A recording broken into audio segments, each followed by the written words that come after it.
Good morning, everybody. My name is Carmen Medina, and I'm the State Director of the Pennsylvania Migrant Education Program, and we are the lead state for the IMPACT Consortium grant, as well as the lead state on the new consortium. I want to welcome everybody to the 2024 Consortium Incentive Grant Virtual Dissemination event. In the next 3 days, you will have the opportunity to learn what all these consortium grants have accomplished in the last 3 years, which you will notice that has been a lot, and the different strategies for you to take back and apply in your states. It's really exciting to say that we have 600 people already registered. As we end this cycle of grants, we're starting a new one with new states, and I would like to welcome those new states to the CIG family. Throughout the next 3 years, the 4 new CIGs will continue their efforts to improve the quality of services to be delivered to our migrant families and students.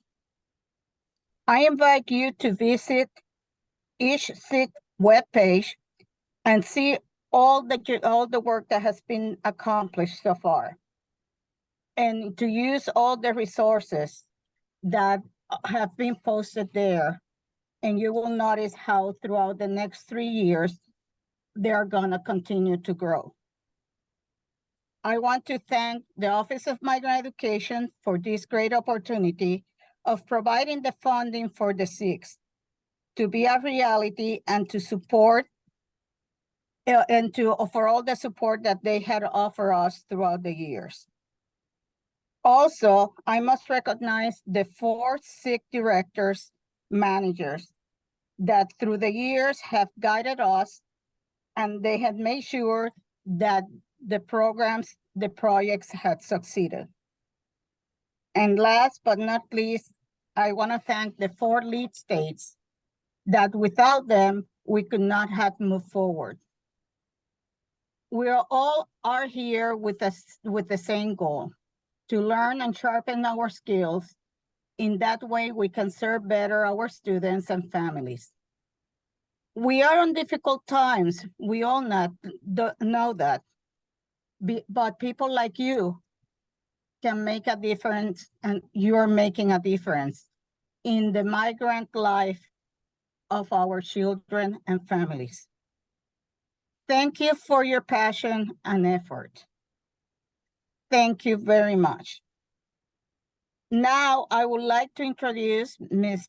Patricia Meyer-Tholen, the group leader of the Office of Migrant Education, and Mr. Michael Meltzer, program officer of the Office of Migrant Education, that will be talking to us about the new CIGs and their office.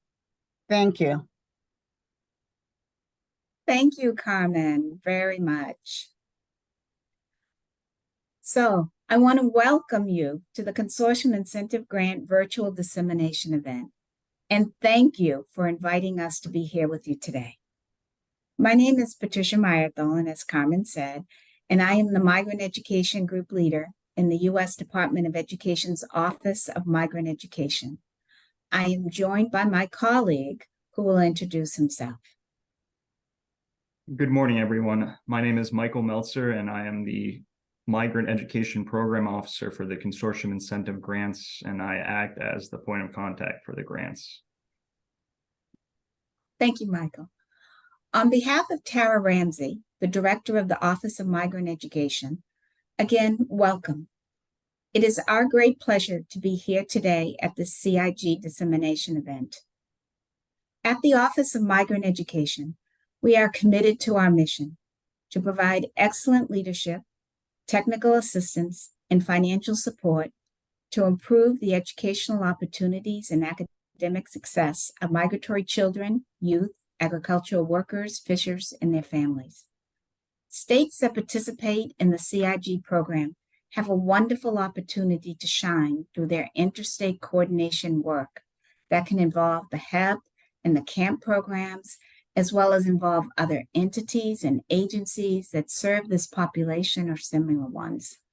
CIG states build upon each other's resources to produce materials and provide supports uniquely suited to migratory children who have had their education interrupted. The added bonus is seeing states working together to support the education of this vulnerable population and witnessing the impact that all of you have had on the lives of the children and their families that we touch.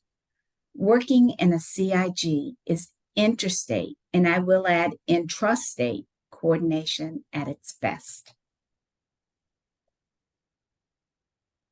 So thank you for the work that you have been doing through your CIGs. This event is a culmination of that work and is both inspiring and bittersweet in that it brings together the 2020 cohort of CIG states for the last time to share information, resources, and strategies, to cross-train and network, to learn from each other, to benefit from each other's products, to collaborate and coordinate, and to share resources with states that are not CIG members. The resources that have been produced by all of you are truly amazing. As we close out this cohort of CIGs and move into the 2023 cohort, I am reminded of a quote from Helen Keller, who said, "Alone, we can do so little. Together, we can do so much." And all of you have accomplished so much working together. Thank you all for being here today, and thank you for being here for our migratory children every day.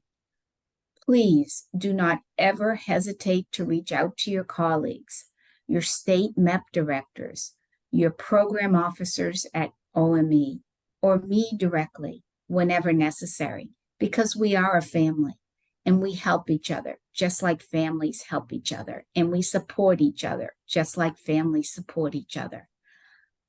I assure you, migratory children have benefited and will continue to benefit academically as a result of your efforts to collaborate across states through these consortium incentive grants.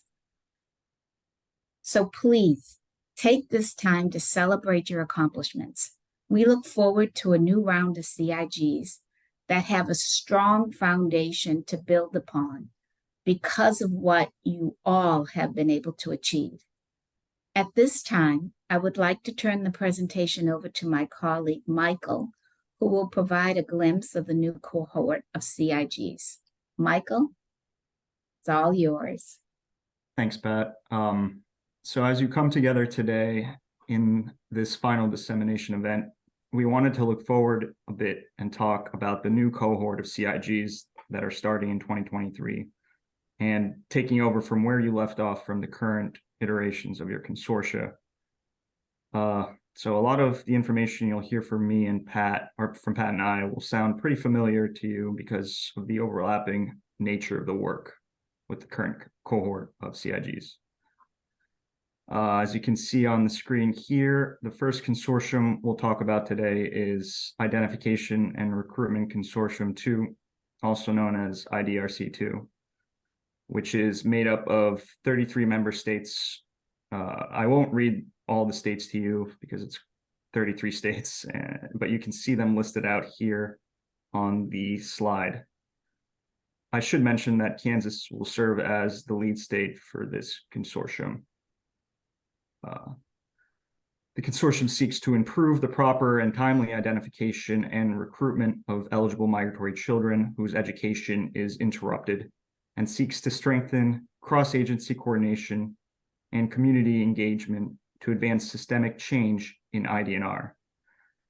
So to achieve its goal of improving IDNR, IDRC2 will design innovative solutions for IDNR, create resources, materials, and products to build the capacity of IDNR staff, It will improve the existing infrastructure of IDNR in all member and participating states, provide individualized rapid response solutions to IDNR, and also disseminate evidence-based effective resources to build state and local capacity to support and conduct IDNR.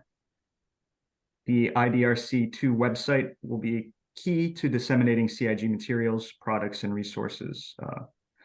The website offers information about upcoming events, for example, Summer Recruitment Institute and Data Summit, CIG-specific items such as forms and contacts.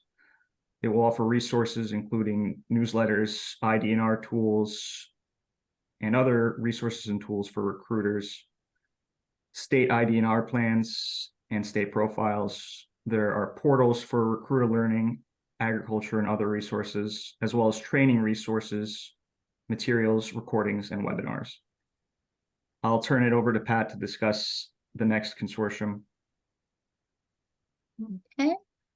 Thank you, Michael. So the next consortium is the Innovative Strategies. Oh, I'm sorry. It's Impact, Family Engagement for Student Success. So Family Engagement for Student Success is a consortium of 8 states with Pennsylvania as the lead state. The consortium will work towards increasing and improving family engagement for student learning using evidence-based strategies and research and practices. Impact states will focus on sustainable family engagement that is specifically tied to improving student development with language and literacy, numeracy, and math in high school graduation, college, and career readiness. Impact's activities are uniquely designed for more comprehensive family engagement to support student learning that moves states beyond the traditional family literacy night or family potluck event for networking to really empower parents to know more about what children are expected to know and to be able to do, as well as to help their children be more successful in school. Impact will work closely with Pennsylvania's Evidence Resource Center, ERC, as a key partner who will assist with the identification of evidence-based family engagement strategies to explore with the technical support team members for implementation by member state MEP staff. Resources will be disseminated through the consortium's website of materials for both MEP staff, migratory families, and parent groups. It will include pertinent newsletters, special announcements, and links to state and national trainings and conferences, along with information for parents and families, including educational materials and resources. Wish you luck, Pennsylvania and all the states, as I turn it over to Michael.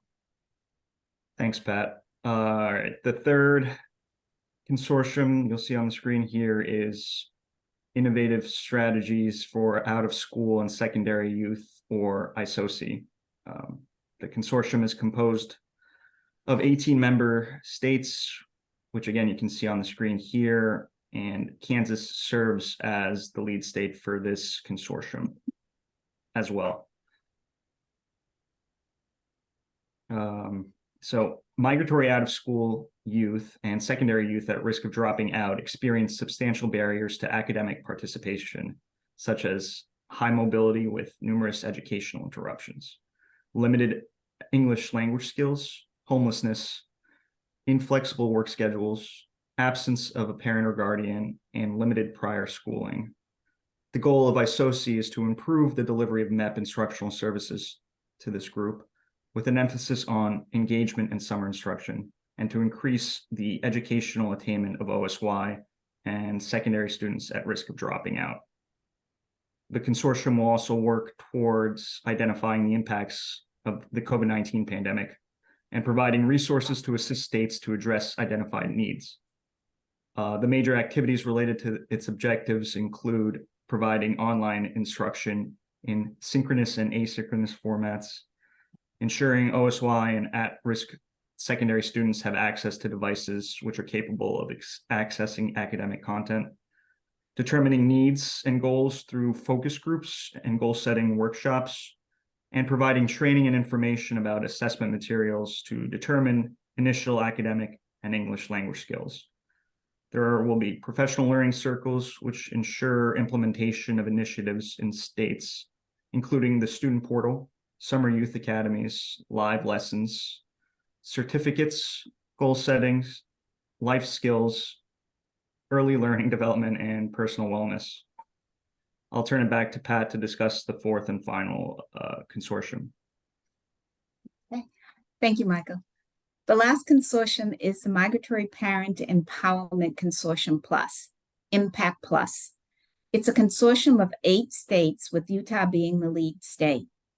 The consortium proposes to strengthen the involvement of migratory parents in the education of their children and address the impact of COVID-19 on migratory students' reading and mathematics skills.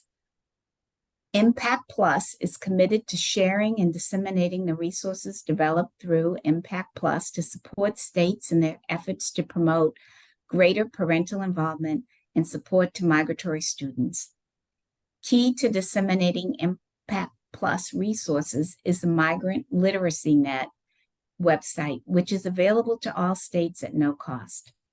The website has portals for teachers, for students, and parents that include evidence-based strategies and lessons and reading math screeners and tutorials that can be assigned by educators and parents to address student learning gaps.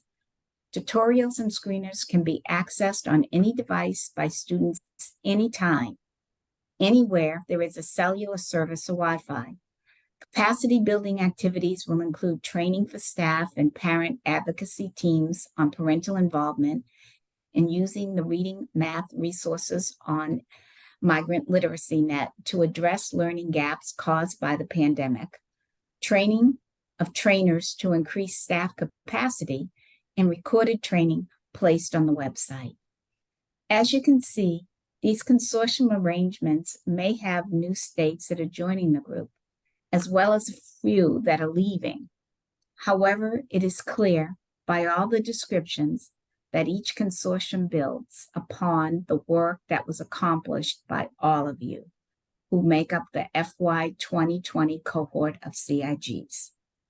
So again, I want to emphasize that everything that we're going to be doing in this new round of consortium for FY 2023 is building upon the work that all of you have accomplished and achieved. So I want to congratulate you. I want to thank you.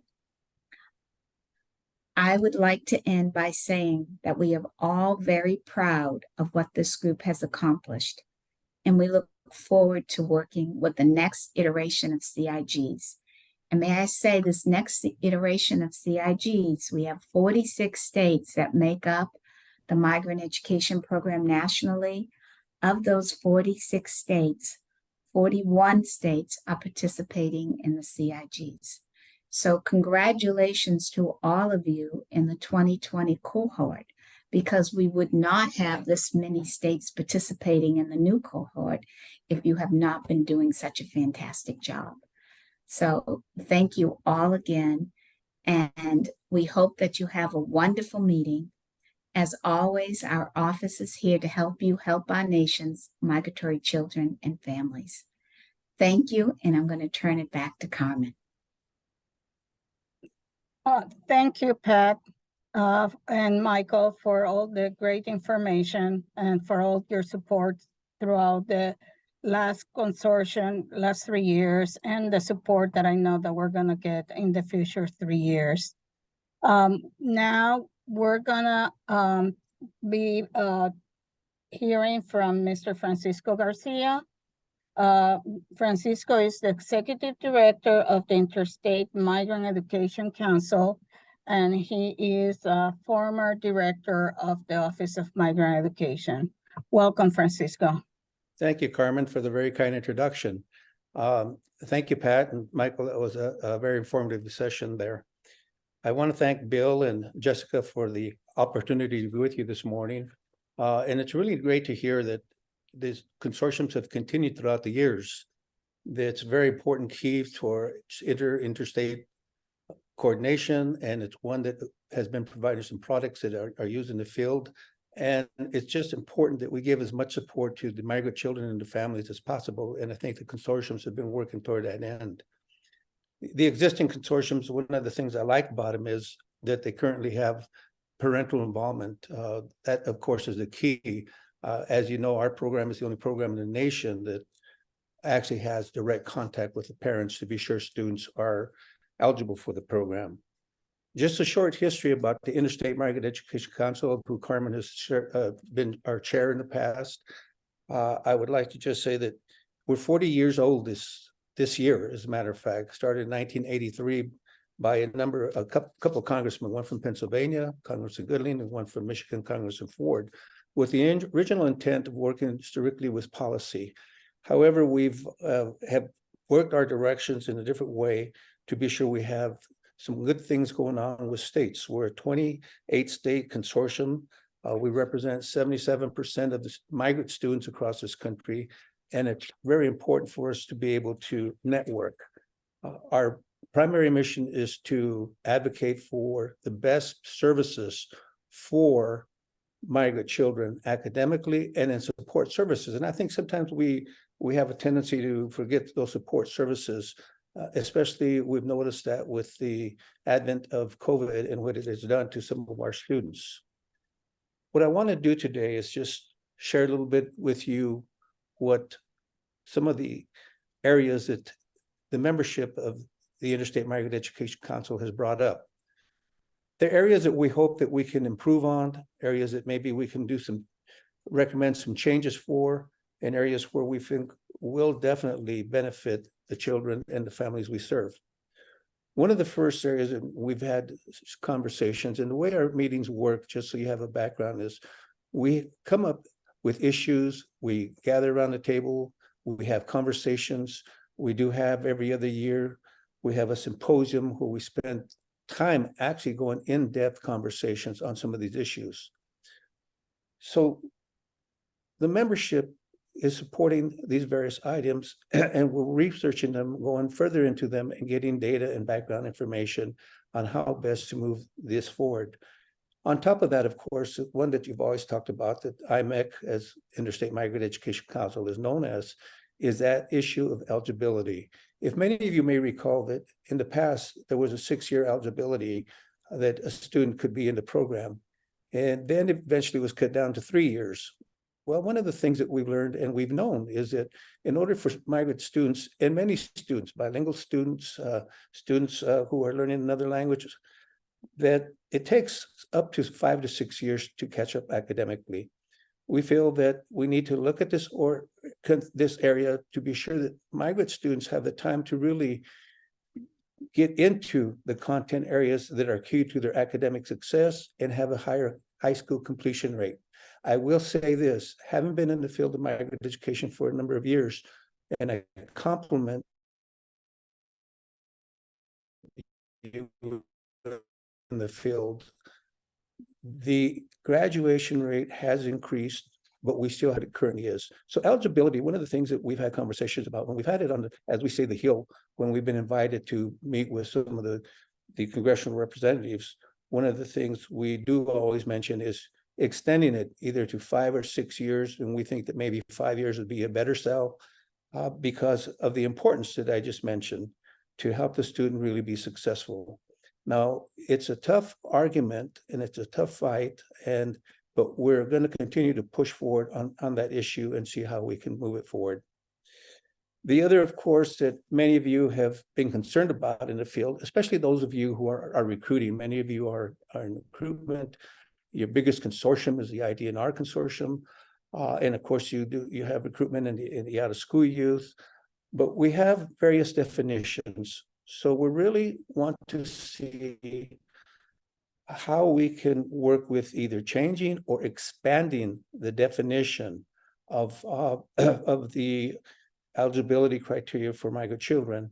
One of the things, and I compliment Pat and Tara and the Office of Migrant Education, they did do a crosswalk with all the definitions from Migrant Head Start all the way to migrant education to Department of Labor programs and agricultural programs. I think if you should have the opportunity, be sure to look at that chart, that crosswalk. It's very important. One of the things that we believe this being able to redefine or expand the definition is it will make it easier for the recruiters to recruit students. One of the things we've been talking about is having the opportunity to not just serve the mobile migrant children, but we have seasonal farm worker children and so forth that I believe, and many of our members believe, still need the assistance that they can have in terms of being successful. It just because they leave the migrant mobility piece of it, there has to be some type of transition there to help ensure their success. Another area that IMEC has been looking at is that of re-interviewing.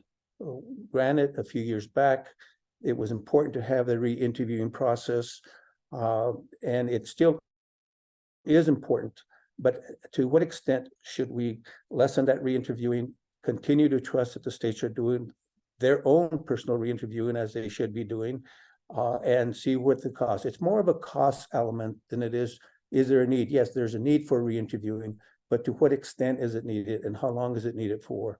In terms of cost, we'd like to see more dollars directed towards services for children. And I'll get a little more into detail on that a little later.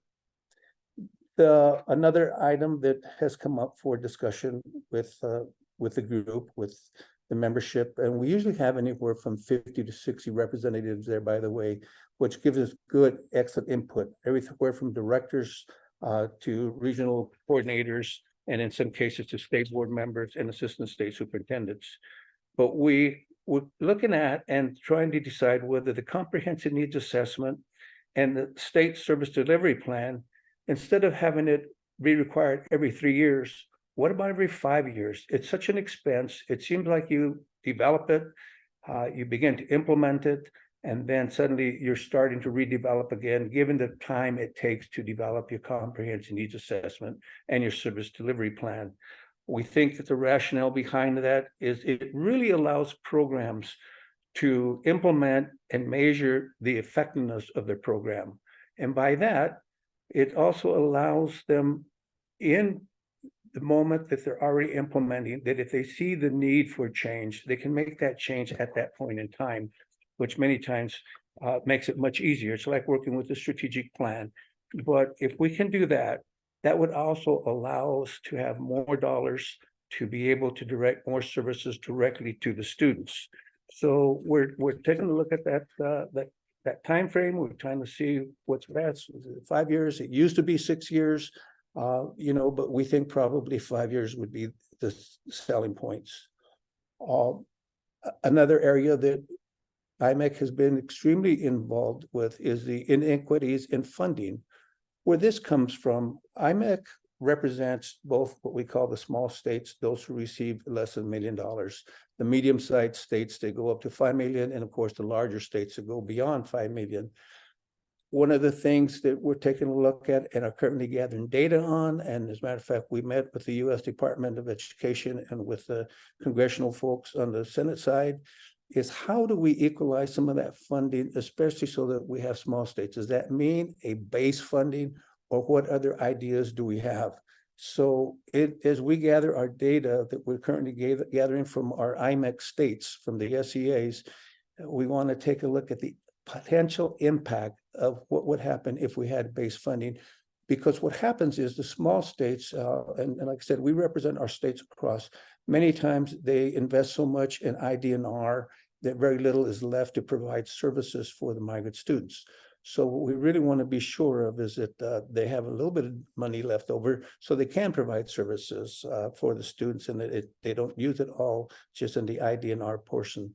So we're taking a look at that and want to definitely get an idea how we can basically balance out these inequalities in funding without diminishing what other states are getting in terms of what they get in their funding. So we'll take a look in terms of what we're currently doing is we're taking a look at how states are expending their funds, everywhere from their CNA to the evaluation to administrative services, every category you can imagine that a state expends their money on, IMEC is currently doing a data analysis, and we're doing this for two purposes. One is we need to know what the inflationary cost is of this program. When I left years ago, back in 2006, as a matter of fact, at the Office of Migrant Education, we were funded at $393 million. It was cut back, of course, when all the programs are cut back, but we've never been able to progress forward again to bring that funding back to the level that it should be. We're at 374 right now. Yes, our number of children has decreased, but we believe that the children are out there. And secondly, the per pupil expenditures of children are high and they're expensive. And so we're doing an analysis of what is the per pupil expenditures in the migrant programs from our states and SEAs. We're trying to get the data from the states, which we already have approximately 17 out of our 27, 28 states who have responded, and we're getting more states to respond. So we have a very good data background to support our reasons for an increase in this program. Now, by doing that, we call it taking a look at inflationary costs. Not only have we not gotten an increase, but the cost of operating a program has definitely gone up, and it has gone up even more as a result of COVID. And it's just one of those things that we want to be sure that we have a good argument for. What would we use the dollars for is going to be the big question. Well, definitely we want to use it to meet those inflationary costs everywhere from salaries to whatever it might be that the program has been faced with. Not only that, but a key one that we learned as a result of the COVID era, which is not over yet, is the social emotional support that not only our students need, but our teachers, our administrators, everyone who needs that support to be able to really handle the day-to-day agenda of really working to educate our migrant children and working with the families. The families themselves have been going through a lot. So we want to be able to provide that type of support. That would be one area. And another area, of course, is to improve academic services to be sure children are being successful and moving forward. So that is a roadmap that we've been working with, that we've been trying to move forward with, that we want to see what is the best way to be able to show the data. As you keep hearing, when you do academic programs, look at the data, see what it says, and that's what we're doing right now. It's a laborious process, but it's going to benefit the program, and we think we're going to have a good leg to stand on. We're working on support for that, and we appreciate those states who have been participating and providing us their data for providing it to us so that we can move forward with it. I just want to emphasize one more time the social emotional impact that our students have, in cases not showing up to school, the impact that technology has, believe it or not. We're not sure if it's positive or negative, and the impact that, of course, as a result of COVID for families, that farmers and others are moving more toward technology in order to get their crops picked and so on and so forth. So that's something that we also have to gear in there is, as we look at social emotional, what is the impact of technology? What is the impact of robotics as they move forward? You go to the state of Washington, you have machines that are picking those apples, and farmers had to look, they had to invest because during COVID, we had some real issues with families getting sick and families not being able to work, but still going out to the field to work. And it was a difficult time. We also want to be sure that we engage and re-engage with our growers, with our fruit processing companies, with our farmers, folks in fisheries, and anyone who works where our families work. Now, we did in the past have very strong relationships with the Tysons, with the Gargello. We had so good that we were able to convince them. I remember they came in and we met with the Secretary of Education. As a result of that meeting, we were able to develop preschool programs on site so that when families who were working and they had to care for their children, the children were able to go to a center there at the plant, and we want to reestablish those type of relationships to help the families out. And we have been in conversations, those of you who have attended our symposium with a couple of growers. We have some, they're very strong. I don't know, in the past, it used to be very difficult for recruiters to go in and get into the farms, get into the various areas, get into food processing. We established that and opened that door, but I think we have not taken it any further, and we're trying to reestablish that. So I encourage many of you who are recruiters out there to please do everything you can to reestablish those relationships. The other area that is always a conversation on the table, but never really seems to happen, is we talk about how do we coordinate and collaborate with our partners at the federal level.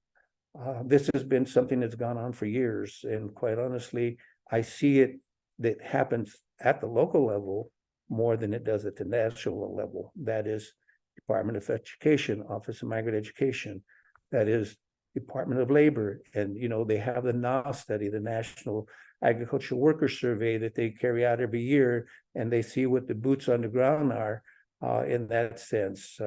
We have agriculture. Many of you know some of our former Office of Migrant Education staff are there. They have so many programs that we have to coordinate them and try to get it all coordinated. We have Health and Human Services. In the past, historically, there was always an argument back and forth between who should claim and make eligible preschool children, given the age within the program. Should it be a migrant education, or should it be migrant Head Start? Well, we really believe that we've got to, once again, that crosswalk is crucial, to take a look at that and see how we can move it together and work at the federal level at a much closer, in a much closer relationship, to ensure that services are seamless in a way to the families that we serve. And I really think that's a key and crucial item that needs to be looked at. I think that we need to talk about how do we collaborate, how to provide services, how do we have a better definition to be sure that if a family is eligible under Department of Agriculture, they're eligible under the Education OME. If they're eligible under Health and Human Services, Migrant Head Start, they're also eligible in these other areas. And I encourage those of you who are within your states to take a look at those farm bureaus that are out there, take a look at all the programs that are out there that impact farm workers, and just collaborate with them. And at the same time, take a look at some of those, they used to be migrant councils, they all have different names now, who are within your state. Many of you are doing a great job of that. But I think we need to strengthen it even more. If we can strengthen those things and strengthen the relationship with the growers and farmers and food processing plants, I think that we can really work toward having a seamless, and it's just really crucial and important for us to try to remember that. One of the things that we know is that some of the things that we're talking about here, they're not necessarily controversial, but they do impact policy. They do impact legislation. Obviously, an appropriations comes from appropriations from the Hill. That, of course, is one way. The department has their budget, and of course, Congress approves the budget that comes through and makes all those recommendations. The other thing is, we have not had a reauthorization in a number of years. We don't know when or where we're going to have another reauthorization. I remember as representing IMEC, the last reauthorization, we literally sit down and worked on the language. You can never get everything you want, but you can get some of the things that you want. And some of it does change legislative language. Some of it would change policy. Some of it would change guidance. So we're still not through completely looking at the program. This all takes time and effort. What would be great is to streamline the program, make IDNR a little easier for eligibility, make the services a little easier to provide. At the same time, have the programs accountable for what they're providing out there to be sure that the program's in line with the policies and legislations there. Retake a look at the policy guidance, and I appreciate everything that OME has done on that. But are there some things that we can streamline? That takes time, that takes work and effort, but we hope to move in that direction and be able to provide a lot more of that. So those are our main items that we're currently looking at. It's going to keep us busy. As a matter of fact, so busy that we will be probably addressing some of them as we move forward this next year. I compliment those of you who are new consortiums. Out of school youth is definitely a tough one. It's there, but it's important to have it. We also have to remember that the coordination between out of school youth and the HEP program that's also available. I think Tracy has done a tremendous job on the materials and so on and so forth, and her staff that are out there for the students, as well as the coordination with the various HEP programs and so forth. And don't forget, we have our College Assistant Migrant Program to be able to provide students the opportunity to go to college. We just presented, I like to share the story because this just did this in August. I went back to Oregon to celebrate the 50th year of Colegio Cesar Chavez, which was the first farm worker college in the nation. By the way, it only lasted 10 years, but we still celebrated. What we talked about was, is there still a need for such institutions to exist? And for farm workers, my answer was a very simple, yes, there is. There is, because we still need to be sure that they have that cultural and linguistic support that our students need as they make the transition from high school to college, post-secondary education. We need to have people who understand that cultural and linguistic background. And, farm workers have a unique background. I really encourage you, because you have been so successful in providing services, to please take the time to look at Jose Hernandez's movie, A Million Miles Away. It's an amazing movie, but it takes you back to remind each and every one of us why we are in this field of migrant education. Why, years ago, we used to say, and here for a minute, I thought we got pretty close to it. We used to say, we'll know we're successful when we no longer exist, but that need still exists. It's going to continue to exist. We'll know we're successful when students come to us, like they came to me and said, I want your job. In Oregon, I was actually surprised. It was just a success story. This young woman came up to me. She says to me, do you remember me? And I looked at her and I said, I'm sorry, my memory is starting to go with my age and my white hair. But I said, please help me. And she looked at me, and I had people who were my staff, and they looked and said, tried to give me hints. Well, who she was is she was in Oregon, my very first student leadership program. She was just in high school. She became a state legislator in the state of Oregon. And not only that, she was from farm worker background, the chair of the education committee at the state legislature in the House of Representatives for the state of Oregon. Those are the type of folks that you're putting out there. Those are the type of folks that, I want to commend you, because more and more we're seeing successful stories. That's one other thing we need from you, if you will share with IMEC. We need success stories that we would like to present when we go and present our argument for an increase in funding. They asked us on the Hill, do you have success stories? You folks in the field have those stories. You probably have them a lot easier than I can get them. Please send them to the Interstate Migrant Education Council. You can look us up on the website. We need those success stories. Tell us about the families you work with. I can't tell you how much it's important for us to show our successes, but work toward getting better. The Interstate Migrant Education Council serves as a great resource and a great bank of information. And also, I believe that through your efforts, it helps push our cause forward to help provide you the support. The Interstate Migrant Education Council also provides a tremendous networking opportunity for the state directors to speak with colleagues about these issues. This is how these issues came about. This is how these issues, we discuss them. This is how we can move forward on them. We're a consensus organization that wants to do the best we can. And we want to be sure that we represent you who are out there, as they say, boots on the ground. I commend you. I thank you so much for the work you do. I thank OME for the work they do. And I thank you for these consortiums. I think you're going to have some great consortiums to continue, but the consortiums also need an increase in dollars.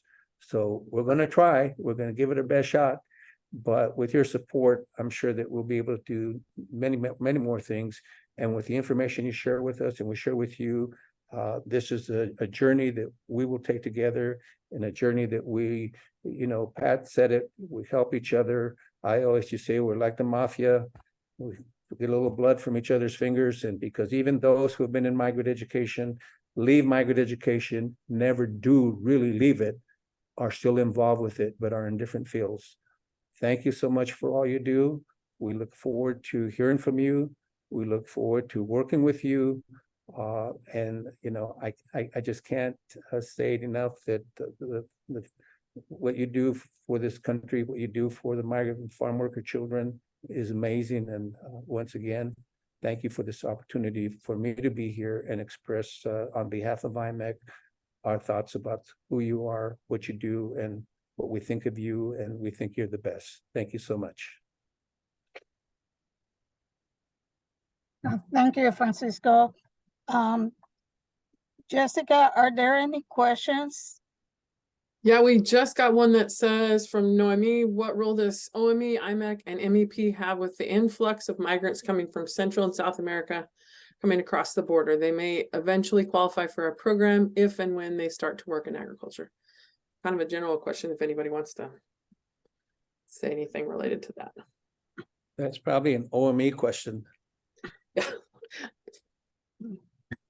I would be glad to answer that. I mean, until they qualify for the program, I mean, there's really not anything that we can do, in terms of migrant education funds. I mean, we, at the Department of Education, it is something that when we have media requests, and of course it's addressed by the department, but we are not involved in any of the responses, again, unless the families qualify for the program. Thanks, Pat. And now is the time anyone has questions. Now is your chance to put them in the chat box. And I would just like to also thank Francisco for everything that he said. I mean, you are spot on, Francisco, and so much. And we really do appreciate IMEC as the association. You're great to work with, and you're a strong advocate for the program. So thank you very much for that. And then also, we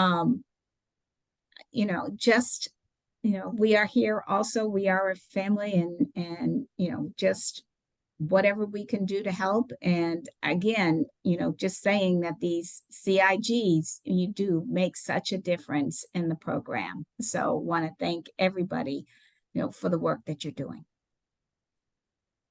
Thanks. Mm-hmm. There's another question. When do you think the timeline will be for the 5-year change? Let's see. Instead of the 3 years, eligibility for families. And then there's one more comment. I think one thing that can be done is to increase funding for serving students that come with little or low literacy at older ages.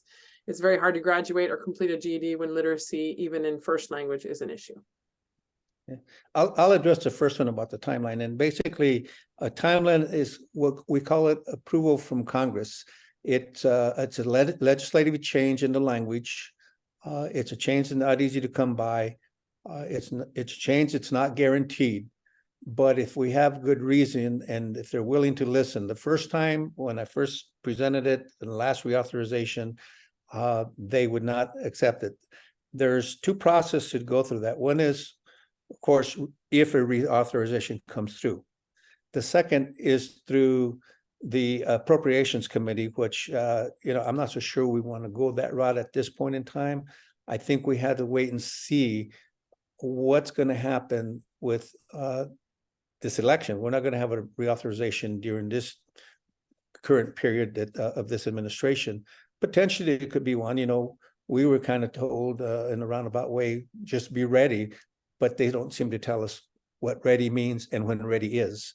So I wish we could give you timelines, but we can't. I wish we could say we're going to be successful. We don't know that yet. I can only say we're working toward that.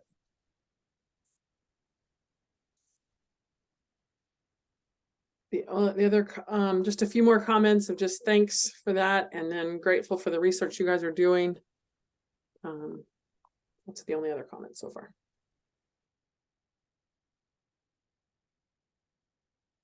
I think there was one question here about increased funding for older youth that have little or low literacy at older ages. It's very hard to graduate or complete a GED when literacy, even in the first language, is an issue.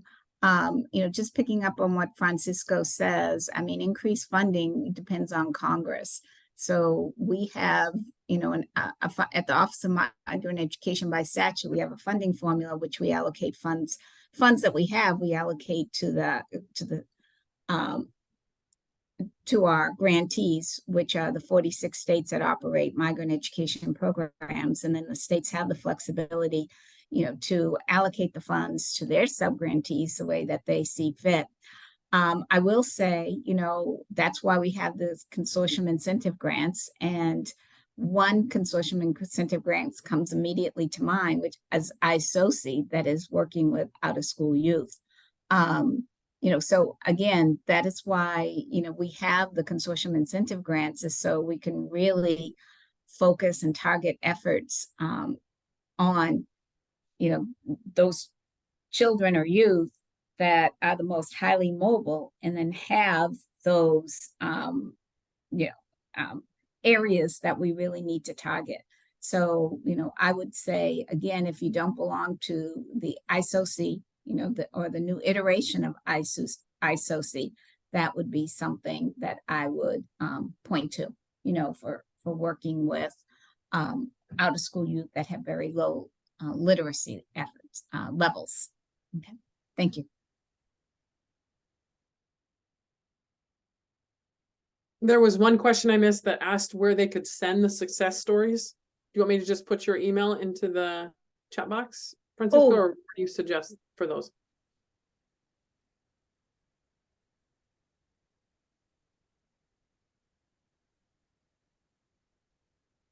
If Francisco wants those success stories, we would love to have the success stories also, to be able to share them on results. I know Francisco would love to have them, and we would love to have them also. Mm-hmm. Do you guys want to put an email maybe in the chat box where they should send that or reach out to you guys? Would that be, maybe put that in there? Sure.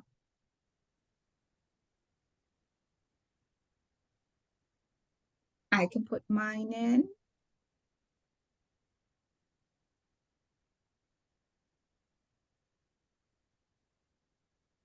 Seeing any more?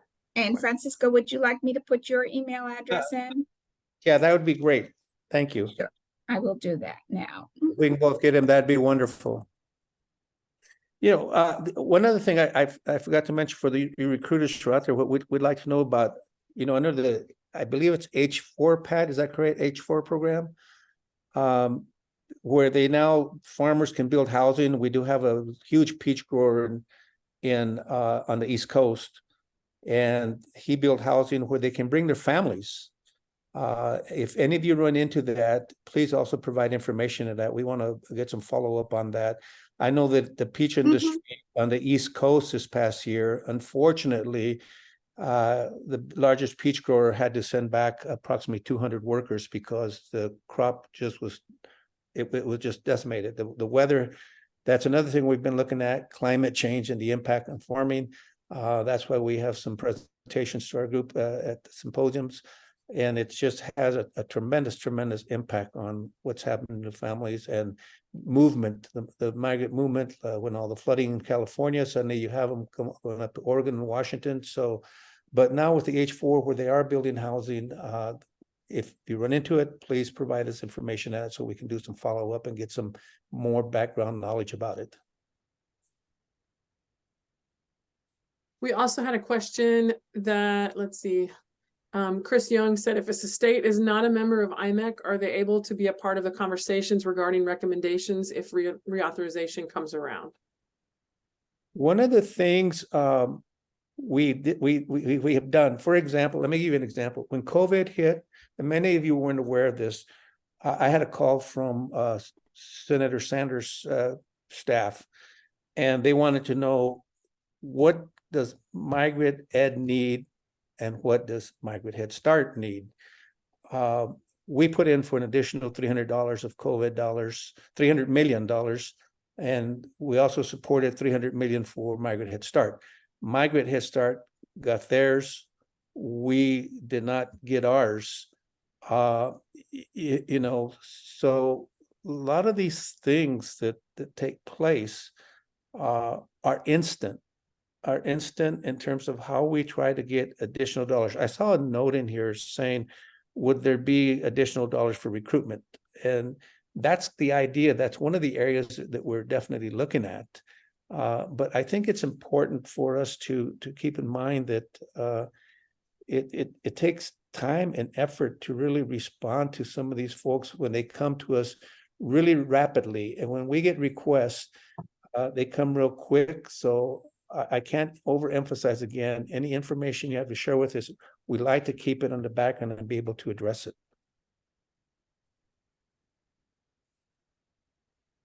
Try to look at the chats here.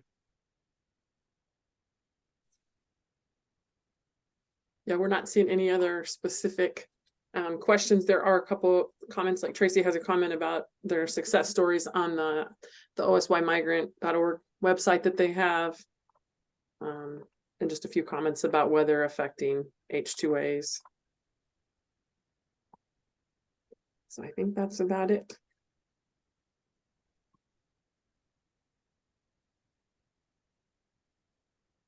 Last call for any final questions before we finish.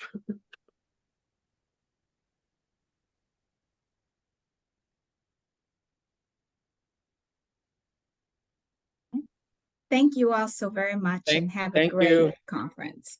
Thank you all. Thank you. Thank you. Herman, thank you. Thank you. Thank you all. Jessica, thank you. Thank you, No Jessica. problem. So all of you that are still listening, we'll start in about a half an hour with the next session. So feel free to join in when you want to.